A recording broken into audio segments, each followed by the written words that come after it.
Hello guys, मैं जितेंद्र आपका आपके यूट्यूब चैनल पे स्वागत करता हूं। जैसा कि आज ये हमारी क्लास साइकोलॉजी की बहुत महत्वपूर्ण क्लास है, क्योंकि आज हम एक थ्योरी पढ़ने वाले हैं और इस थ्योरी से आपके 3 से 4 क्वेश्चन आपके 100% एग्जाम में आते हैं और आने भी वाले हैं, जो एग्जाम रिसेंटली होने वाला है। तो आज की जो हमारी थ्योरी है, उस थ्योरी का नाम है संज्ञानात्मक विकास, जो किसने दी थी? जीन पियाजे ने दी थी। और जीन पियाजे ने इस स्टोरी के अंदर कितनी अवस्थाएं बताई हैं? याद रखना, 4 अवस्थाएं बताई हैं। तो हम एक एक करके उन अवस्थाओं के बारे में जानते हैं। क्या उस अवस्था के बारे में उन्होंने वो कहा है, क्या नहीं कहा है, इस चीज के बारे में जानते हैं। तो जितने भी मेरे भाई इस वीडियो को देख रहे हैं, वो सभी के सभी इस वीडियो को ज्यादा से ज्यादा शेयर कर दीजिए, लाइक कर दीजिए और कमेंट्स भी कर दीजिए। आप लोग शेयर नहीं करते हो तो ज्यादा से ज्यादा शेयर कीजिए और कमेंट्स भी करते रहिए, ताकि आपके लिए इसी तरीके से इंटरेस्टिंग जो वीडियो हम लोग बनाते रहें, आपके एग्जाम के को देखते हुए सिर्फ only fact of exam video ही आपके लिए अपडेट यानी कि बनाएं। तो देखिए, आज की क्लास आपका ज़्यादा ना समय लेते हुए आज की क्लास को शुरू करते हैं। आज की जो क्लास है वो है संज्ञानात्मक विकास का सिद्धांत। और जो यह थ्योरी है, याद रखना, ये बहुत महत्वपूर्ण थ्योरी है। मैं कह सकता हूँ कि मोस्ट इंपॉर्टेंट थ्योरी है, ये चीज़ याद रखना इस चीज़ के बारे में। और इस थ्योरी से कहीं ना कहीं हमसे 3 से 5 क्वेश्चन हर एक एग्जाम में आते हैं। तो जैसे रिसेंटली अभी किसका एग्जाम होने वाला है? एस्टेट सीटेट का। तो एस्टेट या सीटेट के लिए यह थ्योरी मोस्ट इंपोर्टेंट थ्योरी है। तो देखिए, संज्ञानात्मक विकास का जो सिद्धांत है, जिसे हम कहते हैं कॉग्निटिव डेवलपमेंट थ्योरी, ये किसने दी थी? ये दी थी जीन पियाजे ने।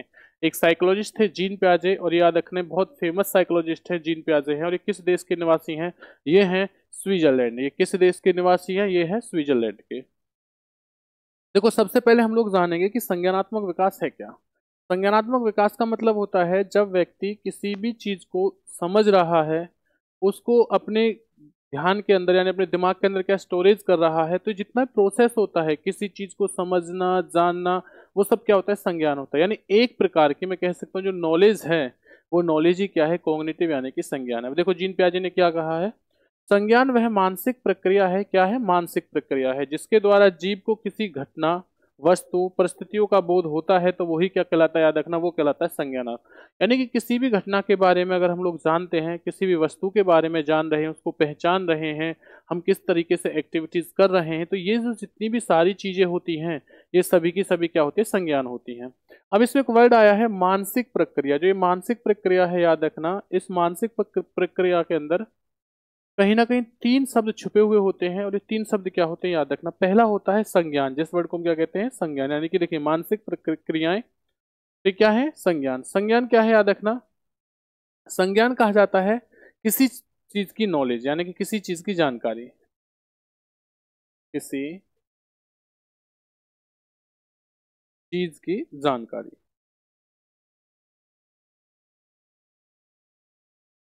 की जानकारी, किसी भी चीज की अगर हमें जानकारी है तो वो क्या कहलाएगा? संज्ञान कहलाएगा। भावबोधक क्या होता है? अफेक्शन क्या होता है? अफेक्शन का मतलब होता है कि किसी भी प्रकार का जो हमारे अंदर भाव उत्पन्न होता है, जो हमारे संवेग उत्पन्न होते हैं, वही क्या होता है? याद रखना, उसे कहा जाता है भावबोधक। याद रखना।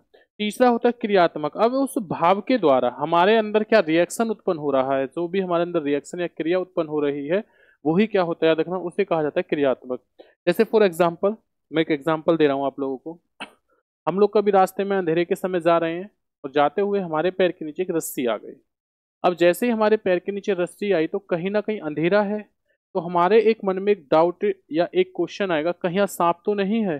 तो जैसे ही मेरे मन में यह विचार आए कहीं सांप तो नहीं है, तो सांप की अनुभूति होते ही मेरे अंदर क्या है? एक संवेग यानी कि एक भाव उत्पन्न होगा। तो जो मुझे नॉलेज थी, जो मैंने कहा कि भाई सांप तो नहीं है, ये क्या है? संज्ञान है, नॉलेज थी मुझे कि भाई जो सांप होता है वो रस्सी की तरह होता है। मेरे अंदर जो भाव उत्पन्न हुआ है, भाव क्या हो गया? जैसे सपोज कीजिए कि भाई ये कहीं एक डर में एकदम डरने लगा, जब मैं डर रहा हूं उससे, तो उसी समय मैं एक क्रिया करूंगा, यानी मेरा रिएक्शन क्या होगा? मैं उस जगह से भागने की कोशिश करूंगा, मैं उस जगह से भाग जाऊंगा। तो यही क्या होता है? याद रखना, क्रियावृत्ति। तो देखिए, याद रखना, जो मानसिक प्रक्रिया है जिसके द्वारा हम किसी भी वस्तु, घटना की परिस्थिति का बोध होता है, उसके अंदर कितनी चीजें होती है? उसके अंदर 3 चीजें होती है, संज्ञान, भावबोधक और क्रियावृत्ति। इसलिए महत्वपूर्ण थ्योरी है, मोस्ट इंपोर्टेंट थ्योरी है। तो भाई आप लोग इससे क्या है? स्क्रीनशॉट लेके नोट डाउन करते रहिए। इसी के साथ जीन पियाजे ने संज्ञानात्मक विकास के अंदर कितनी अवस्थाएं बताई हैं? 4। तो याद रखना, जीन पियाजे ने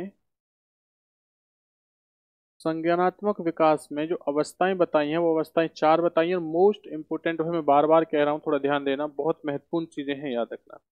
तो इन अवस्थाओं को हिंदी से ज्यादा इंग्लिश में याद करने की कोशिश करना, क्योंकि इंग्लिश के अंदर क्या होगा कि ये थोड़ी चीजें आसान हो जाती हैं और एक ही नाम होता है।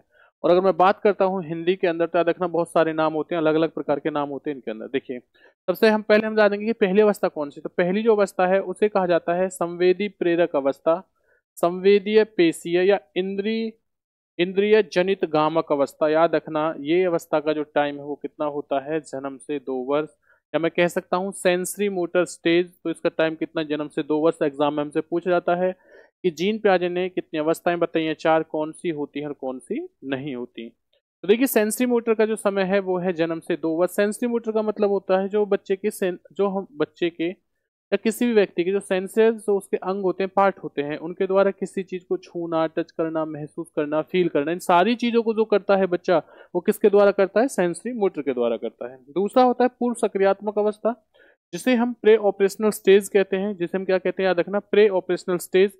इसका जो टाइम पीरियड होता है वो होता है 2 वर्ष से लेकर 7 वर्ष तक। पहली सेंसरी मोटर कितना है, 2 वर्ष से लेके, सॉरी, जन्म से लेकर 2 वर्ष, और सेकंड का कितना है, 2 वर्ष से लेकर 7 वर्ष, जिसे हम प्रे ऑपरेशनल स्टेज कहते हैं। तीसरी अवस्था होती है, इसे कहते हैं स्थूल मूर्त सक्रियात्मक अवस्था, जिसे कॉन्क्रीट ऑपरेशनल स्टेज कहा जाता है, और इसका जो टाइम पीरियड होता है वो कितना होता है, 7 वर्ष से लेकर 11 वर्ष तक।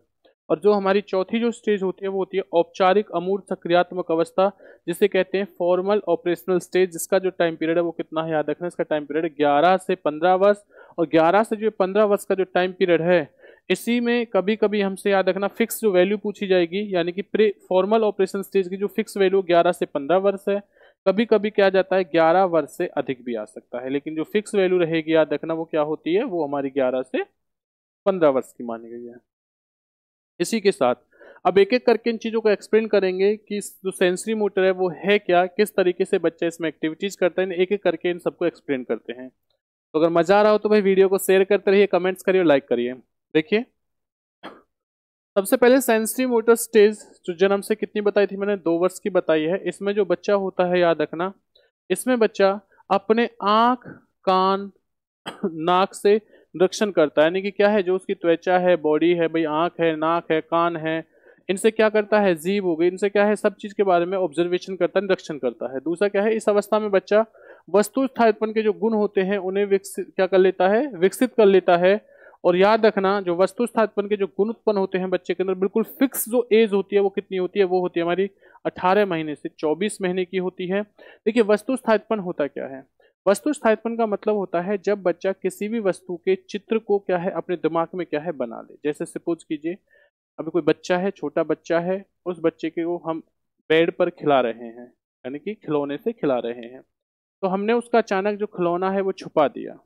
तो जैसे ही हमने उसका खिलौना छुपा दिया, तो मैंने उसे तकिया के नीचे क्या है, रख दिया। तो जैसे ही मैंने उसके तकिया के नीचे उसके खिलौने को छुपाया है, तो बच्चा क्या है, खुद उस तकिया को उठाकर उस खिलौने को ले लेगा। तो यही होता है वस्तु स्थायित्वपन, यानी किसी भी चीज की अपने दिमाग में इस प्रकार के क्या है, इमेज बना लेना, और अगर वो वस्तु उसके सामने ना हो तो उस वस्तु के लिए क्या है, रिएक्शन करना। यही क्या कहलाता है, ये कहलाता है वस्तु स्थायित्वपन कहलाता है।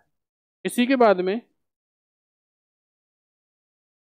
अब इसकी विशेषताएं क्या होती हैं। इस अवस्था में बच्चा अपने संवेदी प्रेरकों से महसूस करता है, तो महसूस करना सीखता है, बिल्कुल सही बात है। किसी भी चीज को पकड़ना सीखता है। अब एक चीज इमेज में बना लिया करो कि जन्म से लेकर 2 वर्ष का जो बच्चा है वो क्या क्या एक्टिविटीज कर सकता है, क्या क्या एक्टिविटीज नहीं कर सकता है, इस चीज के बारे में बस आप लोग ध्यान दिया करो। तो देखिए, इस अवस्था में बच्चा अपने संवेदी प्रेरकों से महसूस करना सीखता है, किसी भी चीज को पकड़ना सीखता है।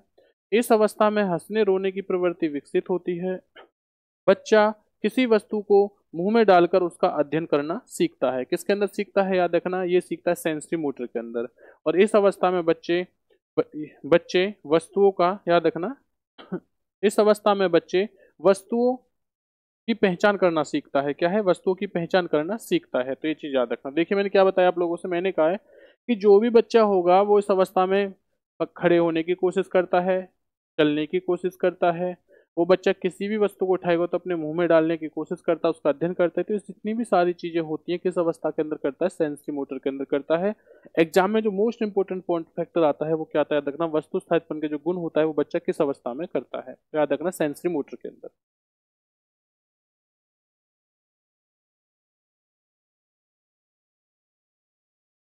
अब देखिए, जो सेंसरी मोटर होती है यानी कि संवेदी प्रेरक की जो अवस्था है, इस सेंसरी मोटर की सब स्टेज होती है सिक्स। कितनी सब स्टेज होती है, सिक्स होती हैं। अब ये छह कौन कौन सी है, ये याद रखना। तो पहली होती है प्रतिव्रत क्रियाओं की अवस्था, जिसका टाइम पीरियड कितना होता है, याद रखना, जन्म से लेके 1 महीने। अब जन्म से लेके 1 महीने का जो बच्चा है वो क्या क्या एक्टिविटीज करता है, तो देखिए, एक जन्म से लेके 1 महीने का जो बच्चा है वो क्या है, अपने फिंगरों को यानी कि मुंह के अंदर डालेगा या थंब को मुंह के अंदर डालेगा और उसे चूसने की क्या करता है, क्रिया करता है। तो यही क्या होता है, प्रतिवृत्त क्रियाओं की अवस्था। दूसरा है प्रमुख वृत्तीय प्रतिक्रियाओं की अवस्था। ये तो कितनी हुई, 3। दूसरी है, याद रखना, प्रमुख वृत्तीय प्रतिक्रियाओं की अवस्था। ये कितनी होती है, 1 माह से लेकर 4 माह की होती है। इसमें क्या होता है, इसमें जो बच्चा होता है वो चीजों को दोहराने की प्रवृत्ति रखता है। यानी कि जैसे हम लोग उससे बोलेंगे हाँ भाई, तो वो स्माइल करेगा। स्माइल करने के साथ क्या, अगर आप उसके पास आप जोर से चिल्लाओगे या कुछ करोगे तो बच्चे एकदम जोर से चिल्लाएगा, हंसने की प्रवृत्ति रहेगी। तो ये किस्म होती है, ये होती है दोहराने की। जो कोऑर्डिनेट करने का बच्चा जो वो होता है वो किस्म होता है, 1 माह से लेकर 4 माह का जो बच्चा होता है वो कोऑर्डिनेट करता है, चीजों को दोहराने की प्रवृत्ति रखता है। तीसरा है गौण वृत्तीय प्रतिक्रियाओं की अवस्था, जिसका टाइम कितना बताया है, 4 माह से लेकर 8 महीने का बच्चा जो होता है वो किसमें होता है, वो होता है गौण वृत्तीय प्रतिक्रियाओं की अवस्था में। याद रखना, इसमें बच्चे के अंदर क्या है, उल्टने और पलटने की जो प्रवृत्ति का विकास हो जाता है। उसके पास अगर कोई वस्तु होगी तो उसे उल्टेगा, पटकेगा, फेंक देगा, इस तरीके की एक्टिविटीज करेगा। जैसे बच्चा बेड पे खेल रहा है तो उन्हें बेड से नीचे गिरा देगा। बच्चा अगर किसी पालने या झूले में खेल रहा है तो वहां से चीजें नीचे गिरा देगा। तो यही क्या होती है, याद रखना, ये होती है आपकी गौण वृत्तीय प्रतिक्रियाओं की अवस्था। इसके बाद में नेक्स्ट आपका गौण स्कीमेटा के समन्वय की अवस्था। ये कितनी होती है, 8 माह से लेकर 12 माह की होती है। कितनी होती है, 8 माह से लेकर 12 माह की होती है। और इसमें क्या होता है, इसमें जो बच्चा होता है यानी 1 वर्ष का जब बच्चा हो जाता है तो उसके अंदर क्या है, नकल करने की प्रवृत्ति सबसे अधिक होती है। देखिए इसमें क्या करता है, अनुकरण की प्रवृत्ति या नकल करने की जो क्षमता होती है वो क्या हो जाती है, बढ़ जाती है, यानी कि विकसित हो जाती है। कितने माह के बच्चे में, 8 माह से लेकर 12 माह के बच्चे के अंदर। नेक्स्ट उसके बाद में तृतीय वृत्तीय प्रतिक्रियाओं की अवस्था। ये होती है 12 से 18 वर्ष की होती है। इसमें क्या है, पूछने की जिज्ञासा, यानी कि जो बच्चा होता है उससे पूछने की जो उसमें जिज्ञासा होती है, प्रवृत्ति होती है, वो क्या होती है, अधिक हो जाती है। तो यही कौन सी होती है, याद रखना, इसे कहा जाता है तृतीय वृत्तीय प्रतिक्रियाओं की अवस्था। तो इसमें जो बच्चा होता है पूछने की जो जिज्ञासा होती है वो क्या होती है, इसके अंदर बढ़ जाती है। नेक्स्ट उसके बाद में जो सिक्स्थ आपका जो पॉइंट बनता है वो क्या है, मानसिक संयोग द्वारा नए संसाधनों की खोज करना। तो इसमें क्या होता है कि इसी के अंदर जो बच्चा होता है वो किसी भी वस्तु की क्या है कि इमेज बना लेता है दिमाग में, जिसे कहा जाता है वस्तु स्थायित्वपन का जो गुण होता है बच्चे के अंदर वो क्या होता है, विकसित होता है। तो इसमें बच्चा क्या करता है कि वस्तुओं की यानी वस्तु स्थायित्वपन के जो गुण होता है उन्हें विकसित कर लेता है। और यही क्या होता है, यही इस तरीके से सेंसरी मोटर की 6 क्या होती है, सब स्टेजेस बताई गई हैं। अगर भाई मजा आ रहा हो तो वीडियो को शेयर करते रहिए, लाइक भी करिए, कमेंट्स भी करिए और ज़्यादा से ज़्यादा करिए। तो क्योंकि आपके लिए हम इसी तरीके से क्या है, जो वीडियो हैं वो बनाते रहें, वीडियो जो है बनाते रहें। सेकंड आपकी प्राक सक्रियात्मक अवस्था है, जिसका समय कितना है, 2 वर्ष से लेकर 7 वर्ष का। तो क्या मैंने बोला है, प्राक सक्रियात्मक अवस्था जो है उसका टाइम पीरियड है 2 वर्ष से लेकर 7 वर्ष में। जिसकी कितनी स्टेजेस होती हैं, जिसकी 2 स्टेजेस होती हैं, यानी कि सब स्टेजेस कितनी होती है, 2। पहली जो होती है प्राक संप्रत्यात्मक अवधि, जिसे बोलते हैं प्री कॉन्सेप्शुअल पीरियड बोला जाता है, जिसका टाइम पीरियड कितना होता है, 2 वर्ष से लेकर 4 वर्ष होता है। सेकंड होता है अंतर्दर्शी अवधि, जिसे इंट्यूटिव पीरियड कहते हैं, जिसका टाइम पीरियड कितना है, तो है 4 वर्ष से लेकर 7 वर्ष होता है। तो याद रखना, तो अगर हमसे पूछा कि प्राक जो संप्रत्यात्मक जो अवस्था होती है, जिसे जीन पियाजे ने 2 से 7 भागों में बांटा गया है, तो उसे कितने भागों में बांटा है, कितने पार्ट में, सब स्टेजों में, 2 के अंदर। पहले का टाइम कितना बताया, 2 वर्ष से 4 वर्ष बताया है, और दूसरे का कितना बताया, 4 वर्ष से 7 वर्ष बताया है। तो देखिए अब एक एक करके इन्हें भी एक्सप्लेन कर लेते हैं, भाई इसमें क्या बताया क्या नहीं बताया है, इस चीज के बारे में जानते हैं। इन्होंने प्राक संप्रदात्मक जो अवधि है, जो 2 वर्ष से लेकर 7 वर्ष की, जिसके अंदर इन्होंने टाइम पीरियड बताया, याद रखना, इसके अंदर इन्होंने पहला जो वर्ड यूज किया है, जो शब्द यूज किया है, वो है जीववाद, एनिमिज्म। तो जीववाद है क्या, इस चीज के बारे में हम लोग जानते हैं। तो देखिए जीववाद क्या है, इस चीज के बारे में। जीववाद का मतलब होता है कि जहां पर जो बच्चा होता है वह सजीव और निर्जीव में कोई फर्क नहीं कर पाता, यही क्या होता है, जीववाद होता है।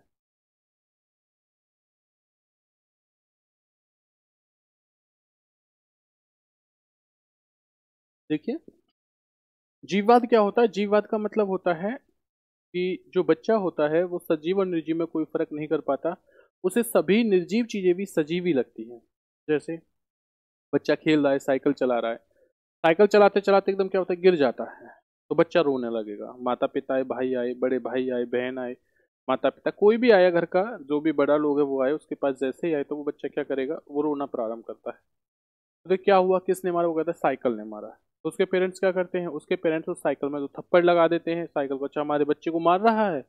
तो क्या है कि वो बच्चे एकदम चुप हो जाएगा, अच्छा चुप हो जाओ, मैंने इसे मार दिया, तो बच्चा क्या है, बच्चा चुप हो गया। तो यही होता है जीववाद।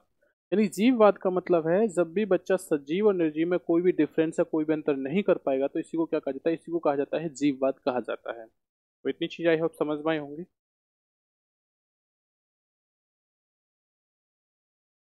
सेकंड होता है केंद्रीकरण। केंद्रीकरण क्या होता है, इसे समझिए।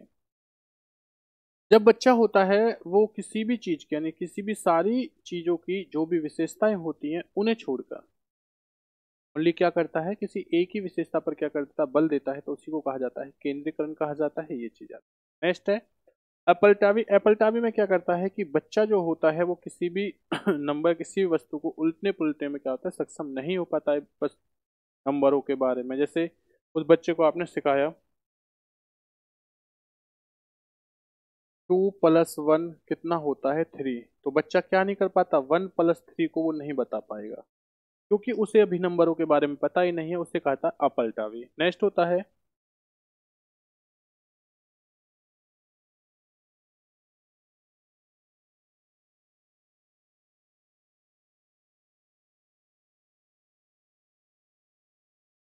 तो याद रखना इस चीज के बारे में। तो नेक्स्ट होता है आपका अहम केंद्रिता। अहम केंद्रिता क्या होता है? इगोसेंट्रिज्म क्या होता है? इगोसेंट्रिज्म उसे कहते हैं जो बच्चा होता है वह बस ये सोचे कि जो मैं कह रहा हूँ, जो मैं कर रहा हूँ, वो ही सत्य है, बाकी सारी चीजें क्या है, झूठ हैं। यानी कि जब बच्चा सिर्फ ओनली अपनी ही द्वारा कही गई बातों को बिल्कुल सच माने, बिल्कुल सत्य माने, उसे उसके मन के अंदर ये भावना आ जाए कि हाँ बस मैं ही सही हूँ, बाकी सब गलत है, या बस अगर बाकी लोग कोई कुछ कह रहा है तो नहीं, बस मुझे जो करना है अपने मन की करना है, क्योंकि मैं ही हमेशा सभी चीजों को क्या मान रहा है, वो अपनी सभी चीजों को, अपनी सभी चीजों को क्या मानता है, सत्य मानता है, सही मान रहा है, उसी को कहा जाता है अहम केंद्रिता कहा जाता है, जिसको इकोसेंट्रिज्म कहा जाता है। ये चीज याद रखना आप लोग। जिसके ये किसके पॉइंट होते हैं? ये होते हैं प्राक संप्रदात्मक जो अवधि होती है, यानी कि आपको क्या होता है, 2 से 7 वर्ष की स्टेज के अंदर कहा गया है। नेक्स्ट होता है अंतर्दृष्टि अवधि जिसका टाइम पीरियड कितना होता है, 4 वर्ष से लेकर 7 वर्ष होता है। इसमें क्या करता है बच्चा, इस अवस्था में बच्चा सपनों की दुनिया में रहना महसूस करता है। तो बच्चा अब 4 से 7 वर्ष का बच्चा जब हो जाता है तो उसमें क्या करता है भाई, देखिए मैंने यहाँ पे 2 से 7 वर्ष लिखा है, 2 से 7 वर्ष नहीं होगा, ये थोड़ा गलती से मिस्टेक होगी है। यहाँ पर कितना होगा, 2 से लेके 4 वर्ष, जो मैं आपको पहले बता चुका हूँ। देखिए यहाँ पर 2 से 4 वर्ष। तो इसी के साथ में, इसी के अंदर समझना आप लोग कि इसके अंदर इस अवस्था में बच्चा सपनों की दुनिया में रहना महसूस करता है। अब सोचिए 4 से 7 वर्ष का बच्चा कर क्या कर सकता है, तो वो क्या है, वो सपनों की दुनिया में रहना महसूस करता है। इस अवस्था में बच्चा सामाजिकृत होना प्रारंभ, यानी समाज से जुड़ना क्या है, प्रारंभ कर देता है। कितने वर्ष का बच्चा, 4 वर्ष से लेकर 7 वर्ष का। अब बच्चा क्या है, अब तक अपने परिवार वालों को जान रहा था, वो परिवार के घर वालों को जानता था, सिर्फ ओनली घर के सदस्य, मम्मी पापा बहन भाई दादा दादी, जो भी यानी कि क्लोज फैमिली के साथ है। लेकिन अब क्या है, अब वो अपने परिवार पूरे कुनवा के बारे में जानना शुरू कर देगा, वो पड़ोसियों के बारे में जानना शुरू कर देगा, उनसे जुड़ना शुरू हो जाएगा। तो ये किस अवस्था के अंदर करता है, यह जो करता है बच्चा, वो करता है 4 से 7 वर्ष के अंदर, यानी सामाजिकृत होना प्रारंभ कर देता है। इस अवस्था में बच्चा प्रतिष्ठात्मक चिंतन जो होता है, याद रखना, उसे करना शुरू कर देता है। प्रतिष्ठात्मक चिंतन क्या होता है कि जो भी चीज उसके सामने रखी गई है उस सभी चीजों के बारे में सोचना क्या है, शुरू कर देता है। यही होता है आपका प्रतिष्ठात्मक चिंतन। प्रे प्रे प्रिसेप्सुअल थॉट जो होते हैं यही होते हैं, याद रखना। नेक्स्ट है उसके बाद में तीसरी जो अवस्था है, ये है मूर्त सक्रियात्मक अवस्था, जिसका जो टाइम पीरियड माना है वो है 7 वर्ष से लेकर 11 वर्ष, जिससे कहा जाता है कॉन्क्रीट ऑपरेशनल स्टेज। इसमें क्या करता है समझना, इस अवस्था में बच्चा सामने रखी हुई वस्तुओं को ऊपर चिंतन करना प्रारंभ कर देता है। यानी कि जो बच्चा होता है वो क्या है कि उसके सामने जो भी वस्तु रखे उस पर सोचना विचारना क्या करता है प्रारंभ। इसमें एक वर्ड आ रहा है मूर्त। अब ये मूर्त है क्या, इसके बारे में समझना। मूर्त का मतलब होता है कि जो भी चीज हमारे सामने रखी है अगर हम उसी के बारे में सोच रहे हैं तो यही क्या है, याद रखना है, मूर्त अवस्था होती है। जैसे फॉर एग्जाम्पल के रूप में समझिए, मेरे हाथ में क्या है, ये एक पानी की बोतल है, और ये पानी की जो बोतल है वो कैसी है, कांच की। तो अचानक कहीं ना कहीं मेरे सामने जैसे, अरे ये तो पानी की कांच की बोतल है भाई, तो इसमें हम पानी पी सकते हैं। अगर हमारे, मैं इस प्रकार की बातें कर रहा हूँ, इस पे डॉट डॉट बॉक्स भी बने हुए हैं। अब क्या है, मैंने इस बोतल को रख दिया, जब तक ये मेरे सामने है या हमारे सामने, हम लोगों के सामने, तो ये क्या है, मूर्त है। लेकिन जैसे ही मैंने उसे नीचे रख दिया, अब ये मेरे हमारे हम लोगों के सामने नहीं है, और क्या है, हम किसी और व्यक्ति से, यार आज मैंने पानी की एक बोतल देखी थी, जो किसकी थी, कांच की।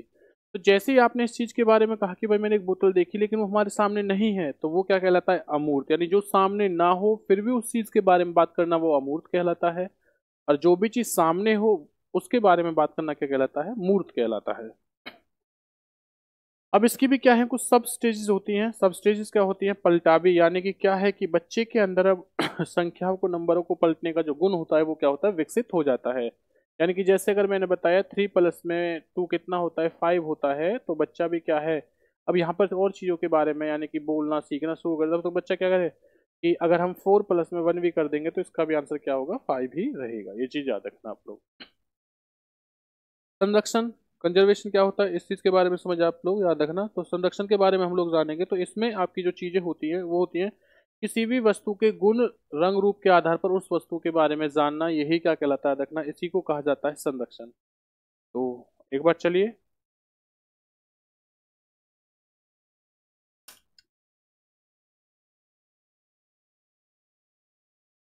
तो इस चीज के बारे में याद रखना। तीसरा जो पॉइंट होता है वो क्या होता है, याद रखना, वो होता है आत्म केंद्र, अहम केंद्रिता का जो को छोड़ना होता है। इसका मतलब क्या है, इसे समझते हैं। इसका मतलब होता है वेइंग ऑफ इक्विलिब्रियम। इससे पहले मैंने बताया था आपको अहम केंद्रता। अहम केंद्रता क्या होती है, इसे समझना। इसका जो अर्थ होता है, इसका मतलब होता है, इसका अर्थ होता है कि यहाँ पर जो बच्चा होता है या व्यक्ति होता है, वह क्या करता है, वह बच्चा या व्यक्ति अब इस चीज को मानना प्रारंभ कर देता है कि जितनी भी चीजें मैं कर रहा था, बोल रहा था, वो सारी की सारी चीजें क्या है कि वो सही नहीं होती, वो गलत भी हो सकती हैं। तो उसके जो विचारों में बदलाव होता है वो किस अवस्था में होता है, याद रखना, वो होता है मूर्त सक्रियात्मक अवस्था। और इसी को क्या कहा जाता है, आत्म केंद्र, यानी कि क्या होता है, अहम केंद्रता को छोड़ना। यानी कि जो बच्चा होता है वो सारी ये चीज समझ जाता है कि जितनी भी बात वो कर रहा है, कह रहा है, वो सारी चीजें सही नहीं हो सकती। अब देखिए, जो मूर्त वस्तुओं का तार्किक तार्किक चिंतन करना, यानी कि उसके सामने जो भी वस्तु रखी है उसके ऊपर तार्किक चिंतन का प्रारंभ कर देता है। लॉजिकल थिंकिंग, जो कॉन्क्रीट ऑब्जेक्ट होता है उसे करना प्रारंभ करता है। विकेंद्रीकरण क्या कहलाता है, विकेंद्रीकरण का मतलब होता है कि वो किसी एक केंद्रीकरण का मतलब होता है जब वह सारी चीजों को छोड़कर, सभी गुणों को छोड़कर किसी एक गुण पर क्या देता है, बल देता है। अब इसमें क्या होता है कि वो किसी एक गुण को छोड़कर क्या है, सभी बातों के ऊपर बल देता है। तो यही क्या होता है, याद रखना, ये होता है विकेंद्रीकरण। ये चीज याद रखना। देखिए फॉर एग्जाम्पल एक चीज समझना, केंद्रीकरण।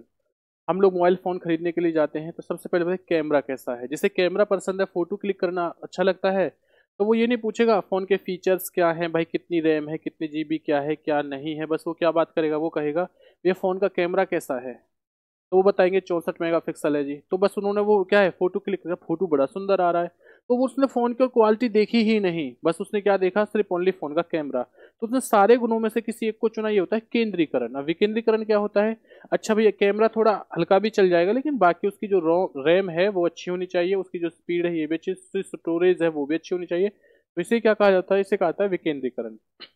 अब है आगमनात्मक तर्कना। तर्कना क्या होता है, याद रखना। इंडक्टिव रीजनिंग क्या होती है, याद रखना। इस जो आगमनात्मक तर्कना होता है, इसके अंदर जो बच्चा होता है, वह बच्चा किसी भी चीज के बारे में क्या है कि उसकी जो चिंतन है वो सबसे पहले किसके बारे में सीखता है, वो पहले उदाहरण से नियम है आगमन, यानी कि उसके सामने जो भी चीज रखी है उन चीजों के बारे में क्या है, वो एक्सप्लेन करना प्रारंभ कर देता है। नेक्स्ट है उसका वस्तुओं का वर्गीकरण और समूहीकरण। अब बच्चा जो होता है वो किसी भी वस्तु को समूह में लगाना या उनका वर्गीकरण का क्या है, करना प्रारंभ कर देता है। तो ये किस अवस्था के अंदर आता है, तीसरी अवस्था, थर्ड अवस्था के अंदर। नेक्स्ट है इसकी विशेषता क्या है, देखिए। इस अवस्था में बच्चा केवल तार्किक रूप से सोचता है, पहला पॉइंट वही है, यानी कि तार्किक रूप से सोचना, लॉजिकली तो सोचना। वस्तुओं में विभेद करना, डिफरेंस करना सीख जाता है। भाषा का पूर्णतः विकास हो जाता है। और इस अवस्था में बालक सरल, लंबाई, संख्या, भार आदि संपत्तियों पर चिंतन करना क्या करता है, प्रारंभ कर देता है। तो इसी के साथ जो आज हमारी तीसरी स्टेज है हम लोगों की, वो क्या होती है भाई, समाप्त होती है। अब देखिए ये अंतिम स्टेज है इसकी, औपचारिक सक्रियात्मक अवस्था जिसका टाइम कितना होता है याद रखना 11 वर्ष से लेके 15 वर्ष होता है, जिसका टाइम पीरियड कितना होता है 11 से लेके 15 वर्ष। इसमें क्या करता है, इस अवस्था में बच्चा अमूर्त रूप से, अभी आपको मैंने बताया था अमूर्त क्या होता है, जो चीज सामने ना हो लेकिन उसके बारे में फिर भी बात की जाए वो क्या कहता है, अमूर्त चिंतन होता है। उच्च स्तरीय संतुलन बना होता है इसके अंदर, याद रखना कि इसमें जो बच्चा होता है वो हाई डिग्री का जो उसका सोचने की क्षमता होती है वो विकसित हो जाती है, यानी वो उसे सोचना प्रारंभ कर देता है।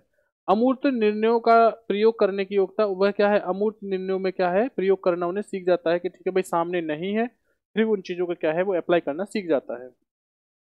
परिकल्पनिक या निगमनात्मक या निगमन तर्कना क्या होता है याद रखना, इसके अंदर वो पहले नियमों को करता है, यानी कि पहले वो नियम को कर लेगा फिर उसके बाद उदाहरण के बारे में सोचता है। नेक्स्ट है समझ का स्थानांतरण, यानी कि उसकी जो समझ होती है वो क्या होता है उसे ट्रांसफर कर देता है, यानी वो है उसके अंदर बदलाव कर सकता है, यही क्या होता है याद रखना, समझ का स्थानांतरण कहलाता है।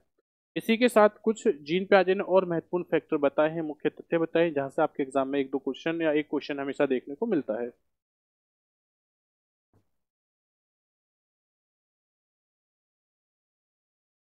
पहला होता है याद रखना, देखिए इंपोर्टेंट कॉन्सेप्ट कॉग्निटिव थ्योरी का याद रखना, तो इसमें संज्ञानात्मक विकास का मुख्य तथ्य जो है फैक्टर है वो कौन कौन से, पहला होता है एडेप्टेशन जिसे हम कहते हैं अनुकूलन। अनुकूलन का मतलब क्या होता है याद रखना, पहले इस चीज के बारे में आप लोग जानने दीजिए अनुकूलन है क्या।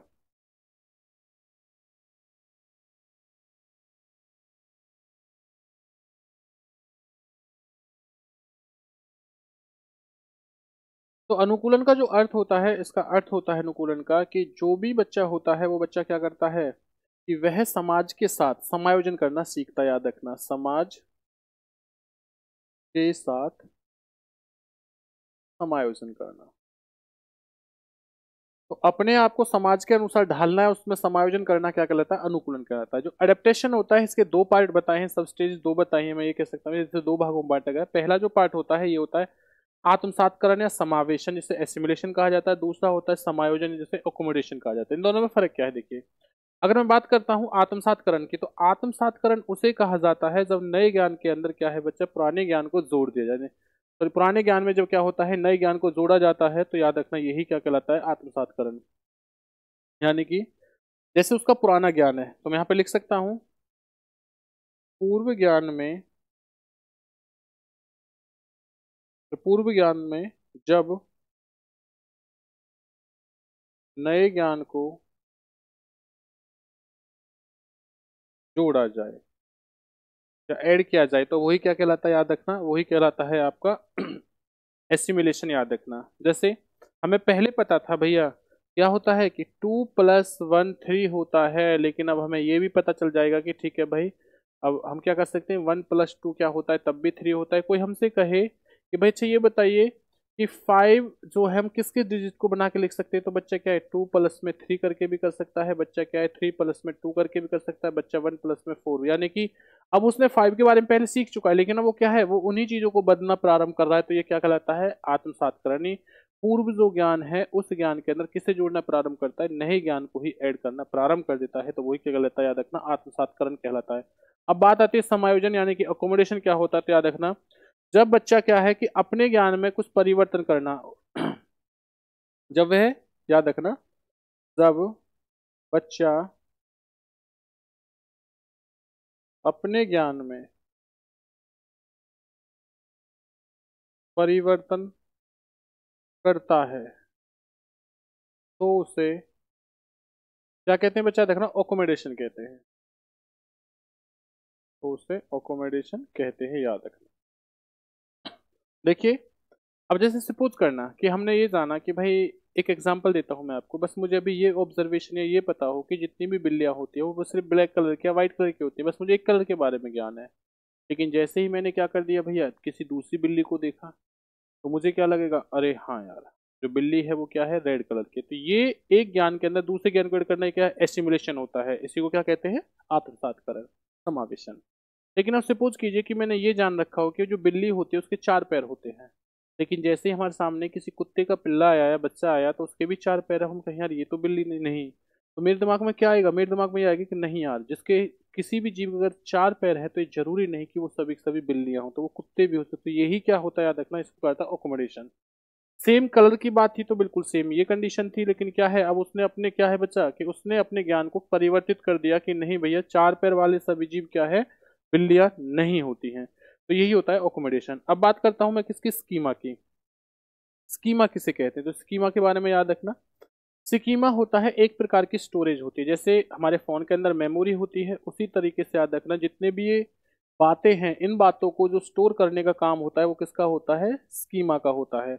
जैसे फॉर एग्जाम्पल याद रखना कि आपके पास किसी भी क्वेश्चन के 10 प्रकार के आंसर हों। जैसे मैंने आपसे कोई एक क्वेश्चन किया कि अच्छा ये बताइए भाई आप कहाँ कहाँ, सॉरी आप किस शहर में रहते हो, आपने बताया। मैंने कहा कि अच्छा ये बताइए कि आपके आसपास जो एक निजी हॉस्पिटल है या कोई भी अगर एक हॉस्पिटल है तो उस हॉस्पिटल में जाने के कितने रास्ते रहेंगे। तो याद रखना जो आप उनको रास्तों की जो स्टोरेज है कि भाई हम उस रास्ते से भी जा सकते हैं, इस रास्ते भी उससे जल्दी जा सकते हैं, उससे ये जा सकते हैं। तो आपने जो इतनी बातों को अपने उन दिमाग में बिठा रखा है, तो वो सभी बातें जो बिठा रखी हैं आपने स्टोर कर रखी है, वो कहाँ पर कर रखा है, देखना स्कीमा को, उसी को क्या कहते हैं, स्कीमा।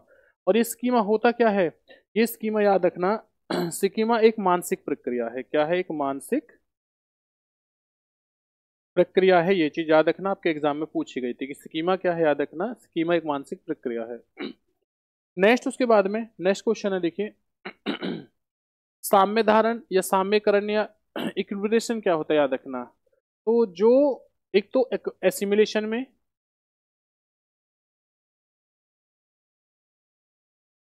एसिमिलेशन प्लस में अकोमोडेशन,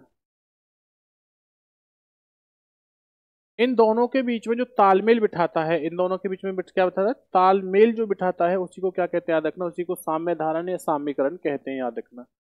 इसी के बाद नेक्स्ट है संज्ञानात्मक संरचना, यानी किसी भी चीज के बारे में स्ट्रक्चर, यानी जो भी आपके पास नॉलेज है, तथ्य, उसी के बारे में क्या है आपने जो स्ट्रक्चर बना रखा है, वो क्या होता है, संज्ञानात्मक संरचना कहलाती है। नेक्स्ट है मानसिक सक्रिय, जो मानसिक सक्रिय होती है इस चीज के बारे में याद रखना, इसको क्या कहते हैं, मानसिक सक्रिय को कहा जाता है मेंटल ऑपरेशन। की हम लोग अगर मानसिक रूप से किसी चीज को सीखने के लिए तैयार है तो याद रखना वो क्या हो गया, हम उस चीज को बहुत जल्दी और आसान तरीके से सीख जाते हैं। स्कीमज, स्कीमज क्या होता है, तो जितने भी हमारे पास जानकारी या फैक्ट होते हैं, जो भी हमारे पास फैक्ट होते हैं, याद रखना फैक्ट्स होते हैं किसी भी तथ्य के बारे में, किसी भी बात के, किसी